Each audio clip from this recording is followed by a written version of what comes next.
Pues vamos a empezar entonces. Les voy a pedir que vayamos a Romanos capítulo 6. Hoy voy a abrir un paréntesis porque estamos recordando la resurrección del Señor Jesús. Ahora, insisto, la resurrección es un hecho que debemos de recordar no solamente el domingo de resurrección, como en este caso, sino que debemos de recordarlo siempre, ¿no? Todo el tiempo, toda la vida debemos de pensar y recordar. Ahora, es cierto que existen ciertos días del año como estos en donde se recuerda más porque son hechos históricos y hay que pensar en ellos, ¿no? Pero no debemos de esperar, o no deberíamos de estar pensando en que solamente estos días los celebramos como la Iglesia Católica, ¿no? No. Hay que recordarlos siempre, hay que recordar su sacrificio, su muerte, hay que recordar su resurrección, porque gracias a eso es que nosotros tenemos vida, ¿no? Entonces, no debería de ser algo que lo recordáramos únicamente una vez al año, sino es algo que el creyente lo debe recordar siempre, cada día. O sea, de manera personal debería darle gracias a Dios por la resurrección, por el sufrimiento, por el sacrificio, por lo que Él hizo por nosotros, porque Él fue el sustituto. Pero debemos de pensar en eso todos los días. No es que haya ciertos días santos, es que todos los días son santos, todos los días son de Él, todos los días deberían de ser días consagrados a Él, en donde todo lo que hacemos, sin importar, porque no importa lo que hagamos, si estamos trabajando, si estamos en alguna actividad recreativa, no importa. Siempre todo lo que hacemos, lo hacemos dándole gracias a Él por eso. O sea, por ejemplo, si salimos de vacaciones, pues estamos agradecidos porque salimos de vacaciones. Si estamos enfermos, pues le damos gracias a Dios porque estamos enfermos. O sea, no es que seamos personas masoquistas. Reconocemos su sacrificio, reconocemos su resurrección. Ahora, vamos a ver ahí en Romanos capítulo 6, Pablo a los romanos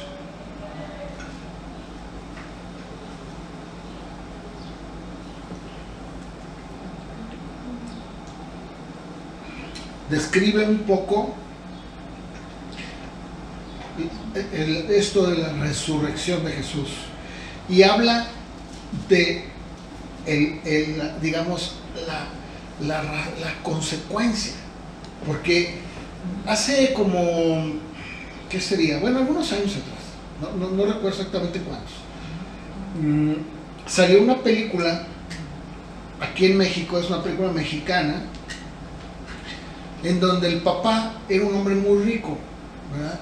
Era un hombre muy rico, y él quería que sus hijos valoraran el estilo de vida que él les daba. O sea, los hijos todos tenían su propio carro, tenían dinero. De hecho, él les daba una tarjeta de crédito a cada uno, o sea, les daba una tarjeta adicional de él para que la pudieran usar. O sea, tenían todas las comodidades, ¿verdad? Ellos vivían muy holgados, pero llegó un momento en el que este padre dijo, bueno, yo quiero que mis hijos valoren lo que tienen. Yo quiero que ellos se den cuenta que todo lo que ellos tienen, pues, no les cayó del cielo. O sea, todo lo que ellos tienen es porque su papá le ha costado. Entonces les da una lección, ¿verdad? Y les hace creer que el papá cayó en desgracia y que está en la bancarrota. Entonces se los lleva a vivir a una casa que era de sus papás, del papá, donde él creció, una casa muy viejita y muy, pues en muy malas condiciones, ¿verdad? Y ahí les hace creer que ahí van a vivir. Dicen, caí en desgracia, no tengo dinero, entonces ¿saben qué? Van a tener que trabajar. Esa era una palabra que para los hijos era desconocida, ¿verdad? Que nunca la habían hecho. Entonces los hijos empiezan a buscar trabajo. Así que de tal manera, cada uno, ¿verdad? La hija empieza a buscar trabajo, pero pues obviamente nunca ha trabajado, y pues consigue por un conocido un trabajo de mesera, ¿no? Pero ahí empieza la trama donde cada uno de ellos empieza a sufrir y a valorar. Pues ya no tienen carro, ya no tienen tarjetas, ya no tienen la comodidad. Ahora van a tener que valorar. Entonces, ¿qué pasa? Que estos hijos empiezan a trabajar y cada dinero que empiezan ellos a conseguir por el esfuerzo de su trabajo, pues lo valoran tanto, ¿verdad? Y empieza a haber un cambio en la familia. O sea, antes pues no se veían, no veían al papá se iba al club o ellos iban con los amigos, era muy difícil, la comunicación entre ellos era muy aislada, pero ahora empiezan a comunicarse, empiezan a desayunar juntos, a comer o a cenar juntos, entonces empieza a ser un vínculo ahí entre ellos muy bonito, ¿verdad? Obviamente todo esto era una mentira, el papá lo que quería era que aprendieran la lección de todo lo que él les daba, ¿no? Y al final lo logra, porque hay un giro en la mente, en el chip de ellos, que les hace entender que todo lo que tienen, ¿verdad? Pues son privilegiados, no todo lo tienen. Y valoran todo, valoran hasta el agua del grifo, ¿no? Porque en su casa pues abren la llave y sale, y el jacuzzi, la alberca. Y aquí no, es una casa vieja, con las tuberías todas rotas, se tienen que bañarse con cubeta, hay ratas porque pues, la casa estaba deteriorada muchos años, duermen en el piso. O sea, es una cosa así drástica, de un extremo a otro. Pero al final la historia pues nos enseña que los hijos valoran lo que el papá hace, ¿verdad? Y dice, no, papá, pues tienes razón. Y bueno, eso es una película. Y ¿saben? Yo me acordaba mucho de eso con lo que el cristiano tiene como cristiano. O sea, a veces no valoramos lo que somos, lo que tenemos, porque estamos tan acostumbrados a recibir de Dios, a estar tan provistos por Él, a recibir, aún en medio de la necesidad, ver cómo Él nos provee, nos guarda, y se nos va olvidando. Ahora, tampoco quiero decir que por eso vamos a volver a caer como en desgracia para poder valorar. No, lo que estoy diciendo es que debemos de pensar más en lo que el Señor ha hecho por nosotros, por medio de su muerte y de su resurrección. Porque lo que somos ahora, aunque tú no lo veas, porque eso es algo también muy, muy de uno, nosotros no alcanzamos a ver lo que la gente ve en nosotros. O sea, lo que tú ves de ti mismo, no lo ve la gente ve otra cosa en ti. No sé si me explico, ¿no? Si me entienden. Por ejemplo, la hermana Imelda, ¿no? En su familia, en su matrimonio, pues probablemente ella diga, bueno, pues somos un matrimonio en donde pues de repente mi esposo no está tanto como yo quisiera, ¿verdad? Y pues, yo quisiera que estuviera conmigo, con mis hijos. Es un decir, ¿no? Y para ella eso se convierte en una cierta situación que le causaría, o que le causa un sentido de tristeza. Pero la gente de afuera no ve eso, ¿verdad? Incluso muchas veces la gente cree o tiene una idea de nosotros que si nos dijeran, oye, es que yo creo que tu matrimonio es un matrimonio perfecto, tú te voltarías a ver con tu esposo y dirías, pues si nos conocieran, sabrían que no es un matrimonio perfecto, ¿no? O tal vez en el caso de Jessie, ¿verdad? Es que yo te veo tan feliz, yo te veo tan contenta, yo veo que te haces tu vida día a día, y yo te veo que siempre estás contenta. Y Jessie diría, híjole, pues es que no han visto las veces en que, híjole, estoy pero llorando, ¿no? Y, ay, Señor, pidiéndole a Dios. Pero la gente no ve eso. Entonces, de repente nosotros perdemos de vista eso.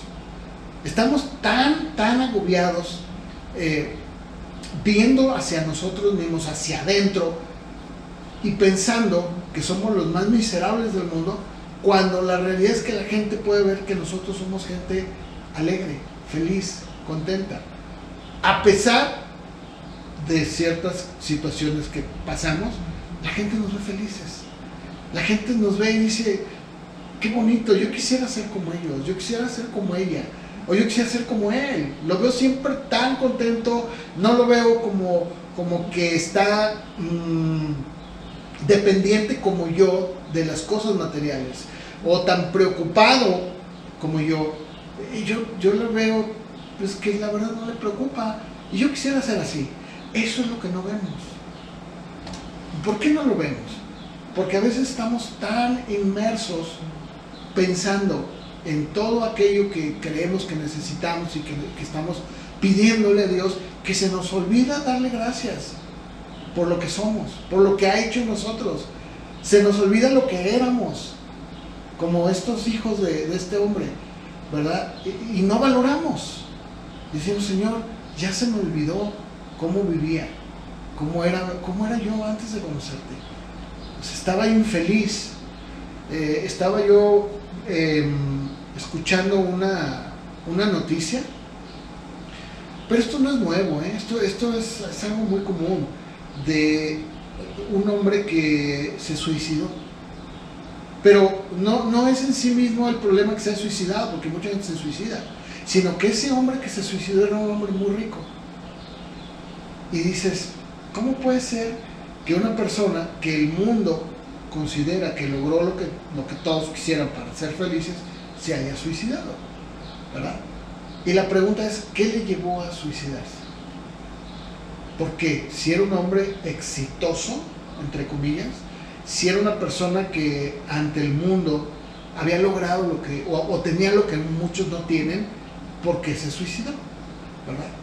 Y es entonces cuando debemos de pensar que realmente lo relevante, lo importante en la vida no es lo que tengamos, sino a quién tengamos.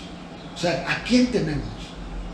Si tenemos a Dios y valoramos lo que Él ha hecho en nuestras vidas, entonces podemos vivir el mañana confiados por lo que Él ha hecho en nosotros y por lo que Él va a seguir haciendo a pesar de nuestras fallas. Porque siempre vamos a fallar, eso es un hecho, siempre vamos a fallar. O sea, si nosotros pretendemos que en esta vida vamos a lograr la perfección, estamos equivocados. Con eso tampoco quiero decir que entonces debemos ser apáticos y decir, bueno, pues como nunca voy a ser perfecto, pues que viva la vida. No, lo que estoy diciendo es que debemos de valorar lo que Cristo ha hecho en la cruz y en la resurrección por nosotros, de tal manera que podamos vivir nuestras vidas dándole las gracias por todo lo que somos. Aquí Pablo dice, hemos muerto y fuimos sepultados con Cristo mediante el bautismo. Está haciendo una analogía. Y dice, y tal como Cristo fue levantado de los muertos por el poder glorioso del Padre, ahora nosotros también podemos vivir una, ¿qué? Bueno, yo lo tengo en, no sé cómo lo digan en Reina Valera, ¿no? Creo que esta es traducción viviente. Ok, vida nueva. O sea, ¿qué entendemos? ¿Qué estamos entendiendo con lo que Pablo dice? Que Cristo fue levantado de entre los muertos, fue resucitado, pues para que entendamos mejor, por el poder del Padre. O sea, el Padre lo levantó de entre los muertos, ¿sí? Fue levantado de entre los muertos. Y por causa de la resurrección, o sea, de que el Padre lo levantó y que está a la derecha del Padre, ahora nosotros también podemos vivir una vida nueva. ¿Sí? ¿Sí o no? Entonces, hay que entender que si no hay resurrección, como dice Pablo, no tiene sentido nada. Porque si no hay resurrección, entonces todo lo que Jesús dijo, todo lo que Él enseñó, se queda ahí nada más, como letra muerta. Hechos que hizo, sí, milagros, pero nada más.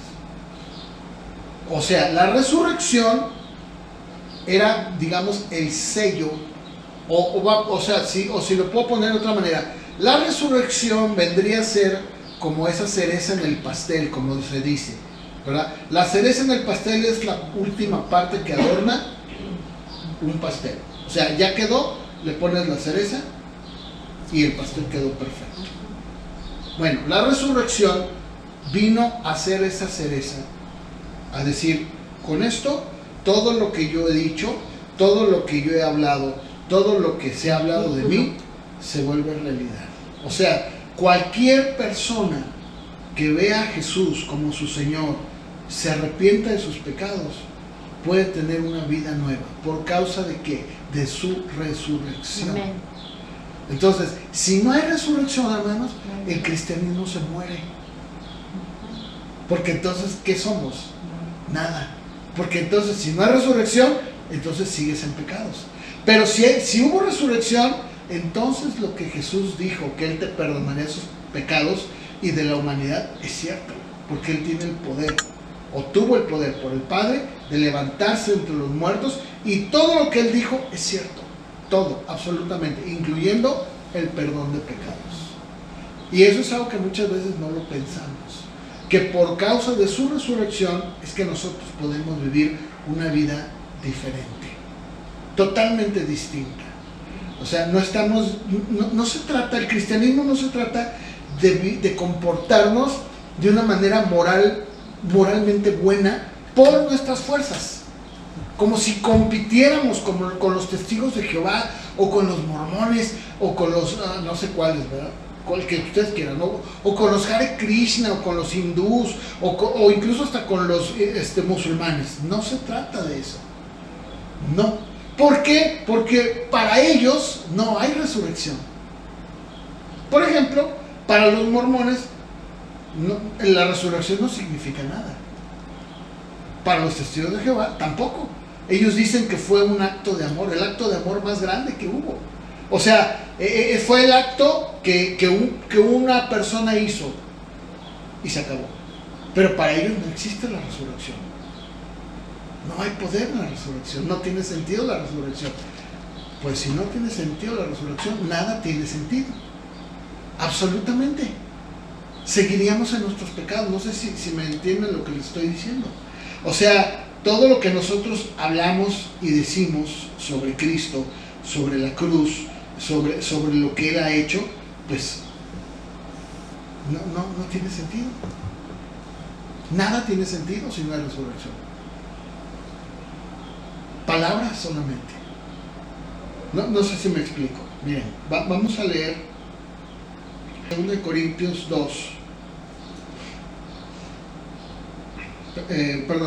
3.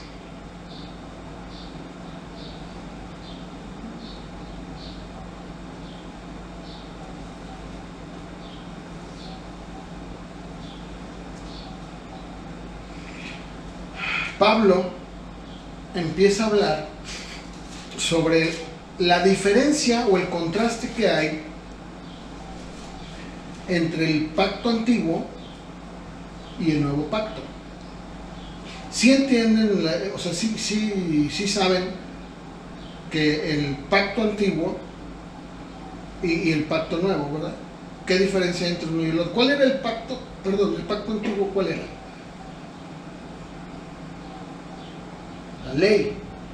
Incluso hasta nosotros tenemos una Biblia que se llama el Antiguo Testamento y el Nuevo Testamento, ¿verdad? Ahora, el pacto antiguo es el que había hecho con Israel, el que le dio a Moisés, con tablas de piedra, ¿verdad? Así cinceladas, escritas por Dios, ¿verdad? ¿Sí se acuerdan? Bueno, ese era un pacto antiguo que Él había hecho con el pueblo de Israel allá en el monte Sinaí. Ahí lo hizo. Bueno, ese es el pacto antiguo. Pero viene otro pacto, un pacto nuevo. ¿En qué consiste ese pacto nuevo? ¿De qué es ese pacto nuevo? Ya supimos que el antiguo, el de las tablas, viene un pacto nuevo. ¿Cuál es ese pacto nuevo? ¿En qué consiste? A ver, el nuevo pacto ya no iba a estar acincelado en piedras como el pacto de Moisés. Ahora iba a estar escrito en el corazón del hombre. ¿Sí? ¿Sí entendieron? O sea, hay una gran diferencia. Aquí Pablo, fíjense, dice, 2 Corintios 3:1, ¿comenzamos otra vez a recomendarnos a nosotros mismos? ¿O tenemos necesidad, como algunos, de cartas de recomendación para ustedes o de recomendación de nosotros? Nuestras cartas son ustedes, escritas en nuestros corazones, conocidas y leídas por todos los hombres, siendo manifiesto que son cartas de Cristo, expedida por nosotros y escrita no con tinta, sino con el Espíritu de Dios vivo, no en tablas de piedra, sino en tablas de carne del corazón. Y tal confianza tenemos mediante Cristo para con Dios, no que seamos competentes por nosotros para pensar algo como de nosotros, sino que nuestra competencia proviene de Dios, el cual asimismo nos hizo ministros competentes de un nuevo pacto, no de letra, sino del Espíritu. O sea, ya no de piedra, sino ahora del Espíritu, porque la letra mata, mas el Espíritu vivifica. ¿Sí? Ahora dice, y si el ministerio de muerte grabado con letras en piedras fue con gloria, tanto que los hijos de Israel no podían mirar o fijar la vista en el rostro de Moisés a causa de la gloria de su rostro, la cual había de perecer, ¿cómo no será más bien con gloria el ministerio del Espíritu? Porque si el ministerio de condenación fue con gloria, mucho más abundará en gloria el ministerio de justificación. Porque aún lo que fue glorioso no es glorioso en este respecto, en comparación con la gloria más eminente. Porque si lo que perece tuvo gloria, mucho más glorioso será lo que permanece. Así que, teniendo tal esperanza, usamos de mucha franqueza, y no como Moisés, que ponía un velo sobre su rostro, para que los hijos de Israel no fijaran la vista en el fin de aquello que había de ser abolido. Pero el entendimiento de ellos se embotó, porque hasta el día de hoy, cuando leen el antiguo pacto, les queda el mismo velo no descubierto, el cual por Cristo es quitado. Y aún hasta el día de hoy, cuando se lee a Moisés, el velo está puesto sobre el corazón de ellos. Pero cuando se convierte en el Señor, el velo se quitará, porque el Señor es el Espíritu, y donde está el Espíritu del Señor, allí hay libertad. Por tanto, nosotros todos, mirando a cara descubierta como en un espejo la gloria del Señor, somos transformados de gloria en gloria en la misma imagen como por el Espíritu del Señor. Lo que cantamos hace un momento, ¿verdad? La gloria postrera será mejor que la primera. O sea, el pueblo de Israel, cuando Moisés bajaba de estar con Dios, dice que su rostro resplandecía de haber estado con Dios, y se ponía un velo, porque la gente, era mucho el resplandor y no lo podían ver, se ponía un velito. Pero ese resplandor se acababa, o sea, no era como que le duraba todo el tiempo. Pero Moisés lo que hacía era dejárselo, para que la gente pensara, ¿verdad?, que todavía seguía ese resplandor en él. Bueno, Pablo dice, si ese pacto de piedra fue con gloria, porque había gloria en ello, ¿cuánto más será ahora el ministerio del corazón, del Espíritu? Ahora ya no está la presencia de Dios en un lugar, ahora está en ti. Y todo esto debido a ¿qué? A la resurrección de Jesús. Pablo dice, tú tienes una vida nueva. Eso es algo que ninguna religión puede hacer. Por eso es que el cristianismo debe continuamente de recordarse y de recordar que no es una religión como tal. En el sentido estricto de la palabra no lo es, tal como el mundo lo ve. Aunque desgraciadamente se ha convertido ya en una religión. De tal forma que ahora no solo la Iglesia Católica, sino que incluso la misma Iglesia Cristiana ha metido o ha enseñado o ha, de alguna manera, ha establecido ciertas cosas para que la gente piense que al hacerlas puede ser más acepto ante Dios. La realidad es que no es así, porque la gloria que tenemos ahora, la vida nueva, la transformación del hombre, no se la debemos a un rito, a una ceremonia, a un bautismo, a una preparación o a un ayuno prolongado o porque alguien caminó ciertos kilómetros, como ahora que la gente va a la Virgen de Talpa, ¿no? Y se van por la ruta del peregrino caminando y son kilómetros y kilómetros y kilómetros y muchos de ellos hasta caen, se desmayan por los golpes de calor, por la falta de comida, y para ellos eso es glorioso. La gente lo ve como algo glorioso, lo ve como algo fantástico, como un nivel espiritual muy alto. Oh, mira, qué gran sacrificio. Eso para Dios es repugnante, porque es quererle que es quererle añadir a la obra de Cristo algo que no se le puede medir. Nada hay que el hombre pueda hacer para comprar la salvación. No existe nada que el hombre haya podido hacer. De tal forma que si así hubiera sido, Dios no lo hubiera dicho. Tú tienes que hacer esto y esto y esto y esto para llegar a mí. Sin embargo, la resurrección de Jesús, dice Pablo, lo que hace en el hombre es darle una vida nueva. Una vida nueva. No una media reparación, como algunas veces nosotros tenemos aparatos y los llevamos y les dan una reparacioncita, una manita de gato y dicen, pues no está nueva, pero ya quitamos piececitas y las lavamos y con eso le va a servir. No. Dice Pablo que ahora, gracias a la resurrección de Jesucristo, entonces nosotros también podemos vivir una vida nueva. Y lo que yo les decía hace un momento, el problema es que muchas de las veces nosotros no lo vemos así. Porque somos tan, a veces estamos tan metidos en seguir viéndonos hacia nosotros mismos. O sea, en lugar de ver hacia afuera, vemos hacia adentro. Y estamos continuamente viendo nuestras faltas y errores. En lugar de ver a Cristo como el que cambia nuestras faltas y nuestros errores, persistimos en querer cambiar por nosotros, cuando la realidad es de que el cambio ya lo ha hecho Él en nosotros. ¿Qué tenemos que hacer? Vivir en esa nueva vida, día con día, agradecidos, dándole gracias por lo que Él ya hizo, no por lo que Él va a hacer, lo que Él ya hizo. Porque aunque tú no lo creas, la resurrección te ha dado, si es que tú has nacido de nuevo, Dios te ha dado una vida nueva, totalmente diferente.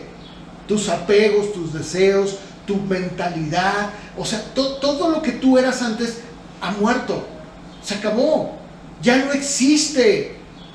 Puede ser que en algunos casos haya personas que nunca hayan experimentado esa vida nueva, pero eso entonces es otra historia, es algo totalmente diferente, ¿verdad? Y tal vez por eso es que mucha gente trata, aún cristianos, ¿verdad?, de hacer algo para componer o para lograr que Dios los ayude. Pero cuando tú realmente has sido regenerado por el Espíritu Santo, tú entiendes que a pesar de tus fallas, a pesar de tus errores, el Espíritu Santo está en ti, está trabajando en ti, está haciendo una obra en ti. No sé si me explico, ¿no? ¿Sí me entienden? O sea, de repente yo veo como que no valoramos todo lo que Cristo ha hecho por nosotros. Somos como esa familia, esos hijos de este hombre rico que damos por un hecho las cosas y nunca pensamos en ver que realmente tenemos todo. Pero el hombre tiende a querer más. El hombre tiende a querer más y más y no se satisface. Bueno, nosotros debemos darle gracias a Dios por lo que Él ya ha hecho en nosotros, en nuestras vidas, lo que Él ha cambiado en nosotros, lo que Él está haciendo en nosotros día con día. Y debemos de cooperar, sí, pero no debemos nosotros de pensar que vamos a añadirle algo, como si al hacer yo algo, con eso voy a mejorar, como lo haría un grupo cualquiera que no es cristiano.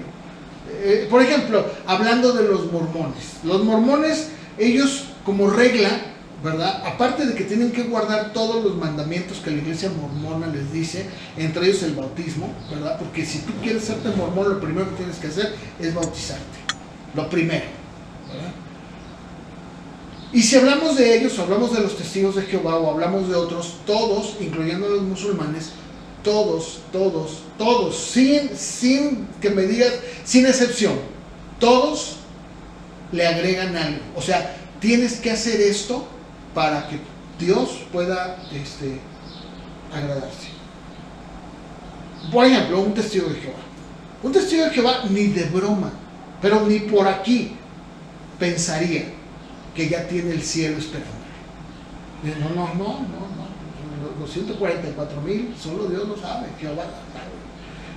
Yo no. Oye, pero entonces, ¿qué esperanza tienes cuando sales a la calle? Pues es que tengo que hacerlo, sin saber si un día seré un elegido. ¿Cómo puedo saber? No, no existe esa posibilidad.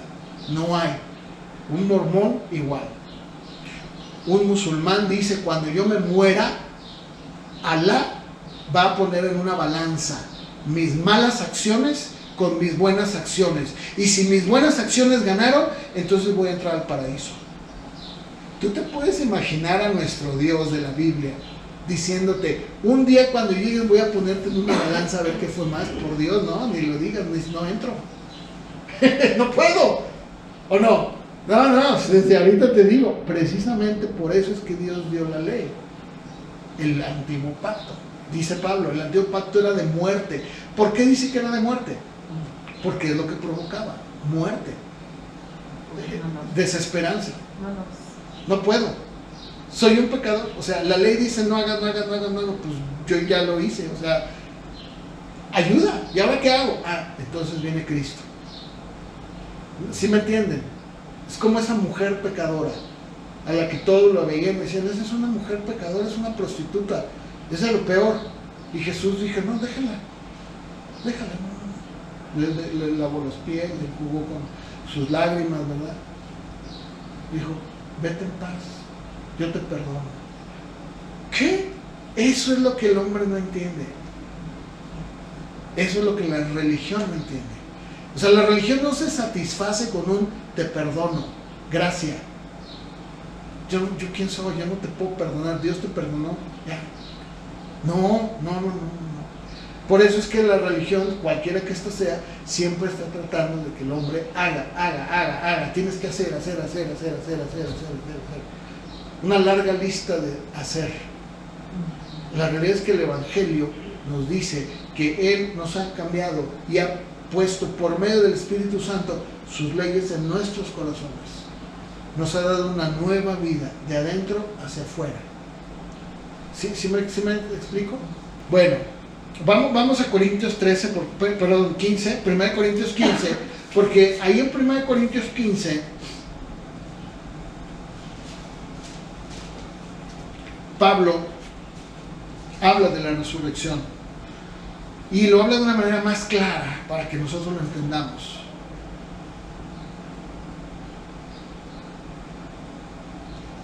Dice, además les declaro, hermanos, el evangelio que les he predicado, el cual también recibieron, en el cual también perseveran, por el cual asimismo, si retienen la palabra que les he predicado, son salvos, si no creyeron en vano. Y luego dice, primeramente les he enseñado lo que asimismo yo recibí. Pablo recibió esto del Señor Jesús. Cuando Pablo fue llevado al tercer cielo, Cristo le enseñó todo esto, porque no hay manera de ver en qué momento Cristo se lo dijo. ¿Cómo lo recibió Pablo? Si ni siquiera se conocieron. Pablo y el Señor ni siquiera se conocieron. ¿Cómo es que él dice, yo lo recibí del Señor? Cuando él fue al tercer cielo. Y dice que Cristo murió por nuestros pecados, conforme a las Escrituras, que fue sepultado, que resucitó al tercer día, conforme a las Escrituras, y que apareció a Pedro, o sea, Cefas, y después a los 12, después a más de 500 hermanos a la vez, de los cuales muchos viven aún y otros ya murieron. Después apareció a Jacobo, después a todos los apóstoles, y al último de todos, como un abortivo, me apareció a mí, porque yo soy el más pequeño de los apóstoles, que no soy digno de ser llamado apóstol, porque perseguí a la iglesia de Dios. Pero por la gracia de Dios soy lo que soy, y su gracia no ha sido en vano para conmigo. Antes he trabajado más que todos ellos, pero no yo, sino la gracia de Dios conmigo. Porque sea yo, sean ellos, así predicamos y así han creído. Pero si se predica de Cristo que resucitó de los muertos, ¿cómo dicen algunos de ustedes que no hay resurrección de muertos? O sea, déjenme aclarar esto. En la iglesia de Corinto había algunos cristianos que había algunas personas que le estaban enseñando y le estaban diciendo que no había resurrección. O sea, no es cierto, no hay resurrección, no hubo resurrección. Entonces Pablo dice, a ver, ¿cómo dicen algunos entre ustedes que no hay resurrección de muertos? Verso 13, porque si no hay resurrección de muertos, tampoco Cristo resucitó. Y si Cristo no resucitó, vana es entonces nuestra predicación, y vana es también nuestra fe. O sea, en pocas palabras, si no resucitó, mi predicación, ¿de qué sirve? ¿De qué estoy hablando? ¿De qué hablo? ¿Un evangelio muerto? Todo lo que me digan, ¿y eso qué? No tiene validez. ¿Cómo me confirmas eso? No tengo forma. Pues entonces, gracias. Bueno, Pablo está hablando de eso. Y luego dice, verso 15, y somos hallados falsos testigos de Dios. O sea, Pablo dice, entonces me encuentro ahora como un testigo falso, mentiroso, porque he testificado que Dios resucitó a Cristo, al cual no resucitó, si en verdad, como dicen algunos de ustedes, los muertos no resucitan. Porque, nuevamente, si los muertos no resucitan, tampoco Cristo resucitó. Y si Cristo no resucitó, su fe es vana y todavía siguen en sus pecados. Y entonces los que durmieron, o sea, los que ya murieron, pues ya perecieron. Porque la esperanza de nosotros es que todos nuestros familiares que murieron en Cristo serán resucitados y los veremos en la gloria. Pero dice, pero si Cristo no resucitó, entonces nunca los vamos a ver. Ya perecieron, ya, bye, se acabaron. Si en esta vida solamente esperamos en Cristo, pues somos los más dignos de conmiseración de todos los hombres. Digo, si es que Cristo no resucitó, ¿sí? De hecho, déjenme abrir un paréntesis. Este versículo, el versículo 19, si tú lo sacas de contexto, te está dando un argumento muy sólido para los testigos de Jehová. ¿Sí? Léanlo ustedes fuera de contexto. O sea, no lo que acabo de leer, léanlo aparte. ¿Y qué está diciendo?